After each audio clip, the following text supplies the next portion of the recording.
વડોદરા શહેરમાં આગામી થોડા સમયમાં જ કોર્પોરેશનની ચૂંટણી યોજાવાની છે। સ્થાનિક સ્વરાજ્યની ચૂંટણી યોજાય તે પૂર્વે ગુજરાત ચૂંટણી પંચ દ્વારા શરૂઆત કરી દેવામાં આવી છે ઈવીએમ મશીન ચકાસણીની, એટલે કે એફએલસી કરવાની, ફર્સ્ટ લેવલ ચેકિંગ જેને કહેવામાં આવે છે।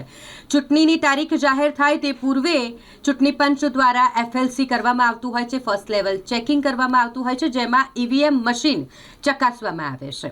આ વિશેની માહિતી આપને જણાવી દઉં કે ઈવીએમ મશીન જે કંપની દ્વારા બનાવવામાં આવે છે તે કંપની એટલે કે બેલ કંપની, જેના ઇજનેરો વડોદરા શહેરમાં પહોંચ્યા છે અને સાથે ચૂંટણી પંચના અધિકારીઓને સાથે રાખી તેઓ દ્વારા હાલ ઈવીએમ મશીનની ચકાસણી કરવામાં આવી રહી છે। ચૂંટણી યોજાય તે પૂર્વે આ ઈવીએમ મશીનમાં કોઈ ખામી છે કે કેમ, કોઈ જાતના ચેડા કરવામાં આવ્યા છે કે નથી આવ્યા, આ સંપૂર્ણ તપાસ એફએલસી અંતર્ગત કરવામાં આવતી હોય છે, એટલે કે ફર્સ્ટ લેવલ ચેકિંગ જે આજે વડોદરા શહેરમાં કરવામાં આવ્યું છે। આ વર્ષે આપ બધા જાણો છો એ મુજબ કોર્પોરેશનની ઇલેક્શનની તૈયારીઓ આપણે સ્ટાર્ટ કરી છે।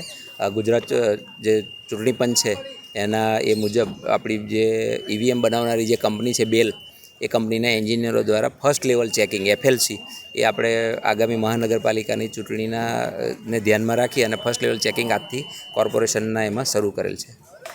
સાહેબ, કેટલા લોકો આની અંદર કામગીરી જોડાયા છે અને કઈ રીતે આ કામગીરી ચેકિંગ કરવામાં આવી રહી છે?